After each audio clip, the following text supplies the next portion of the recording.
First, you actually need to know the ICT kill zones to then understand all CLS time windows and why ICT did choose the kill zones he teaches nowadays. I also share some buy and sell day templates so you can get a better overview. You can download the template PDF below this video. The 5 most important ICT kill zones are London Open. This one is from 2 a.m. to 5 a.m. EST time zone.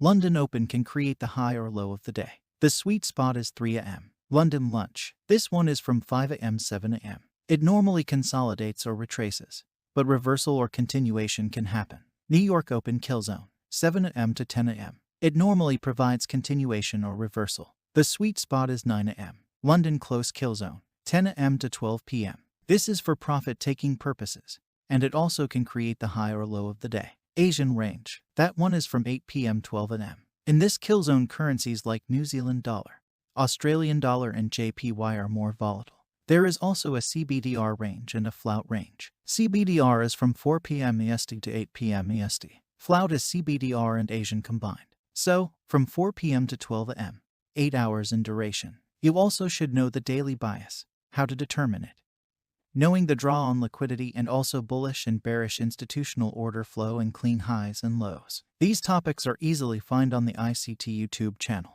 Quick explanation about order flow. The market moves from buy stops to sell stops and sell stops to buy stops. Moves from fair value to discount, discount to premium, and premium to fair value. In a bullish scenario, down close candles support price and up close candles are being broken. In a bearish scenario, up close candles resist price and down close candles are being broken. Now it gets interesting. First, I explain a typical settlement day in the CLS system. After that, I will tell you the actual details about the time windows, also when and why we can use them for certain cases. Every day, payment instructions in CLS must meet stringent requirements in terms of payment deadlines to ensure that settlement members receive the funds due to them on the effective settlement date, while at the same time minimizing pressure on settlement members' liquidity. Settlement members can submit their instructions to CLS until the day prior to the transaction date at midnight. CLS calculates each settlement member's multilateral net position based on all the foreign exchange payment instructions submitted on the value date.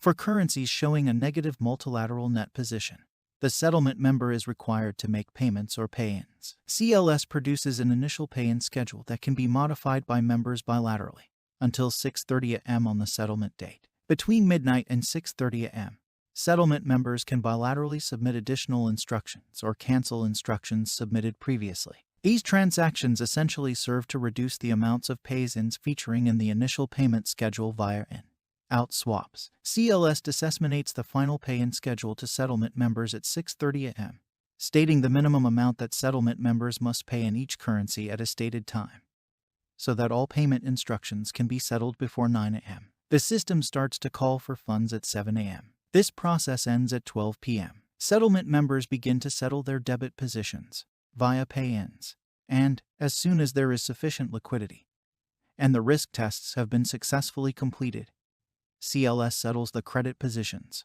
via payouts. There is no set schedule for payouts, but in general, the Asia-Pacific region's currencies are given priority, as the RTGS systems for these currencies close first, as are the largest balances. The settlement system's daily operating hours cover the operating hours of the RTGS systems of central banks whose currencies are processed so that CLS can settle pay-ins and payouts on its accounts with central banks. These times are in CET, not EST. You will know the importance later in this video. The role of the U.S. Federal Reserve in the supervision of CLS. CLS Bank International, based in New York, is a U.S. banking entity to which the status of EDGE Act Corporation was granted in 1999, limiting its business scope.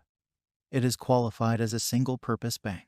The bank's sole purpose is to settle foreign exchange transactions. Its operations are regulated by the Federal Reserve Board, FRB, with support from the Federal Reserve Bank of New York, FRBNY, which is responsible for the prudential oversight of CLS Bank, as well as providing secretariat services and coordinating the work of the Oversight Committee in charge of the cooperative supervision of the CLS system.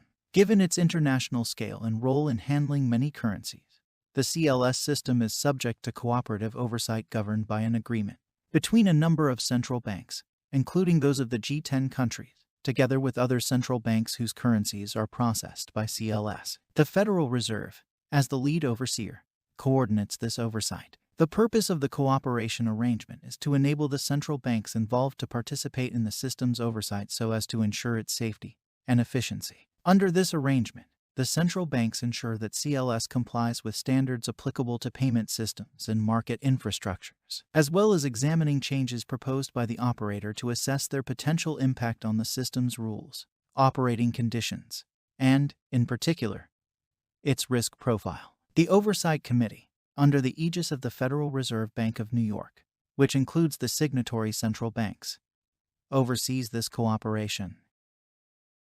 In this graph you can see the initial pay-in schedule, which goes from midnight CET to 6:30 am CET. In EST it is 6 p.m. to 12:30 am. This is actually the real Asian kill zone. ICT teaches 8 p.m. to midnight EST. We now use 6 p.m. to 12:30 am EST. In the next graph, shown here, you can see the operational timeline from CLS and CET time zone. This whole thing is for CBDR, Asian range and flout concept. Also London Open is coming from this graph. However, after 1 p.m. CET, so 7 am EST, New York Open kill zone. America takes over and does its own thing. But let's first stick to this one here. As you can see, I have added the EST time zone with purple text. After 12 p.m. CET we then go into the London Open lunch. The actual London Open session goes from 1 am EST to 6 am EST. In CET it's 7 am to 12 p.m. Then we have 1 hour lunch time, from 6 am to 7 am EST, or from 12 p.m. to 1 p.m. CET. In this graph, however, you see the normal ICT Asian range, but I will show you why we use 6 p.m. to 12:30 am EST. It actually makes more sense because the same day settlement goes until 6:30 am CET, shown in the previous graph. We now can determine the real Asian range. In the next video I will show you how to use it for bias. Also in this course, I will teach you the importance of DTCC and all the rules I have for these time windows. It will be fun. Enjoy!